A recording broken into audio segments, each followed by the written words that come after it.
Hello, my friends. Welcome to another episode of Facebook Live, and I've got to stop jiggling the table.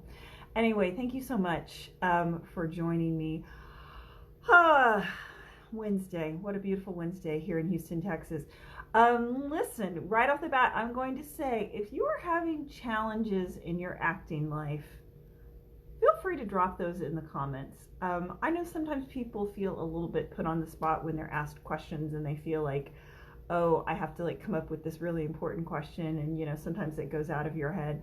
But sometimes just sharing where you're stopped can help sort of unpack some stuff that you didn't even realize was there for you. And I kind of hate myself just a second because I said unpack, and I hate using those buzzwords, but right, it's really, really appropriate. So anyway, welcome. Hello, Robin. Hello, Joseph. Welcome. So happy to have you. Listen, so as I've started doing, I want to talk a little bit about the actor actions I took this week, because I know it's not really fair of me to say, hey, what actions did you take this week to my students when I'm not taking action myself. So I had a voiceover audition, which was fun, and it actually led to me making an appointment after this today with a voiceover expert in New York to talk about setting up a home studio. So I'm going to be taking action on that. I have my demo reel and all that kind of stuff done, and I've done voiceover for years, but y'all, it looks like it's really still staying revved up because of COVID, right? So if you've considered voiceover, that's something I would definitely look into, because you know what? You can do it for the comfort of your own home in your pajamas, and you don't have to go out and, get sick or see people. Either of those may be repellents for you.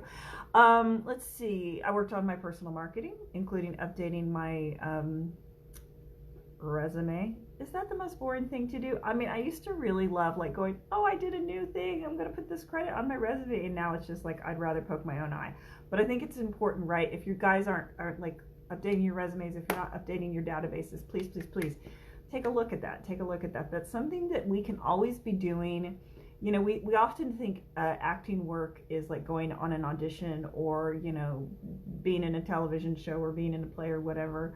Don't forget the invisible work that really needs to be done, which is taking care of your personal marketing materials, right? Are your headshots up to date? Is your resume up to date? Are your databases up to date?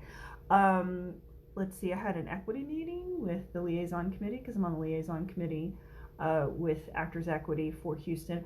Something to note, there is a big sort of kerfuffle going on right now in the theater industry, because Equity is being really protective of their actors, and they have really strict guidelines on what metrics need to be met before a performance can take place in an Equity theater. And what's kind of happening is SAG-AFTRA is coming in and saying, hey, why don't you do a contract with us for live streaming?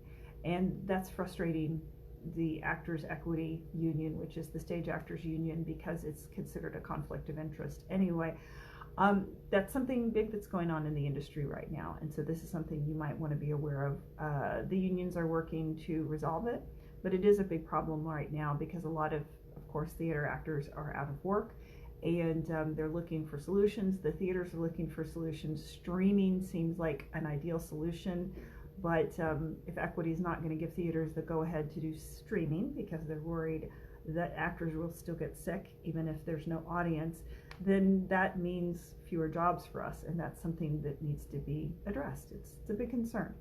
And then on a personal note, I watched two things this week that really had a big effect on me as an artist in this world.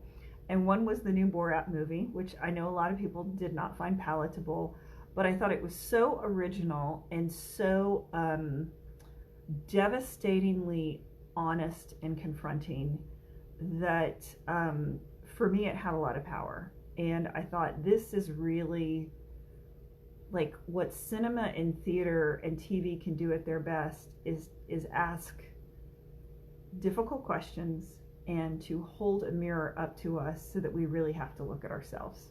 in a very unflinching, honest way. And it's painful. It's painful to look at ourselves sometimes. But I thought that was just so powerfully done.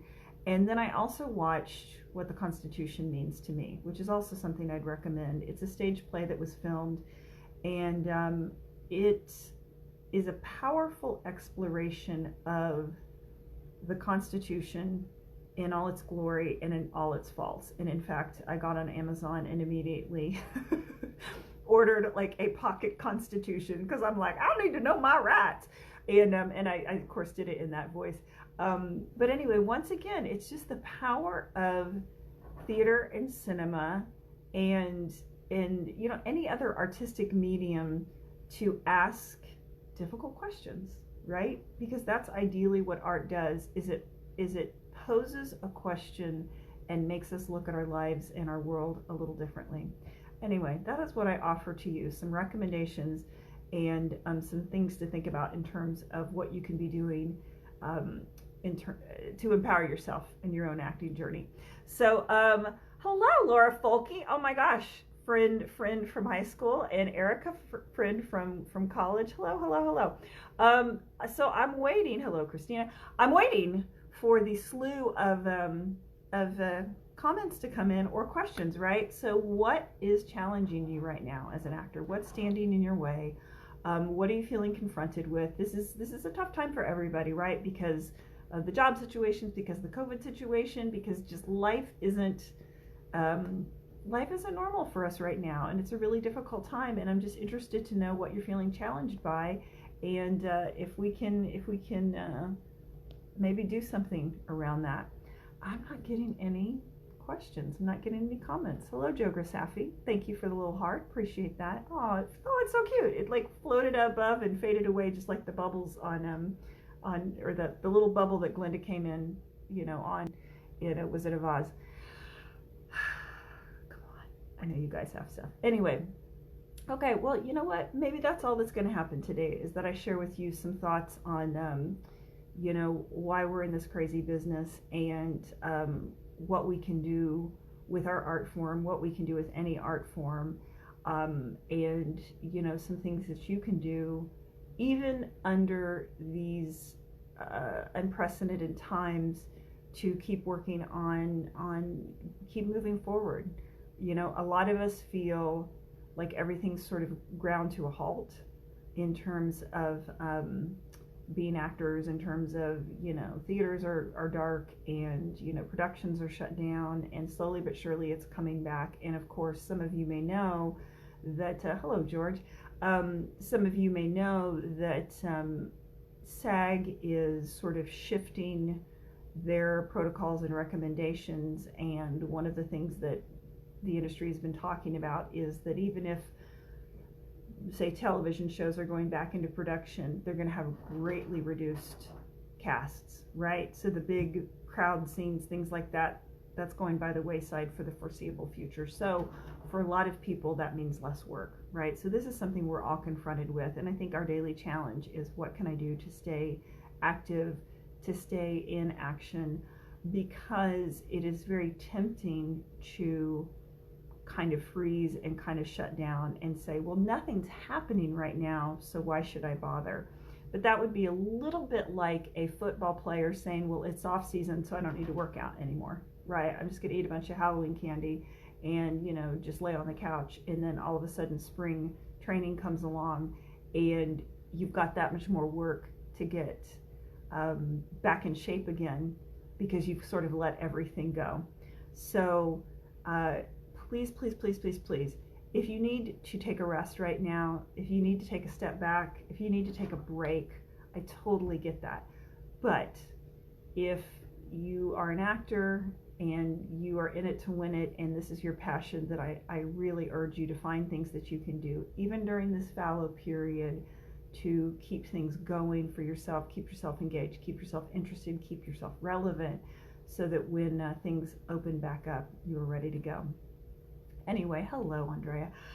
Listen, I won't keep you, because you know what I always say, time is our most valuable, and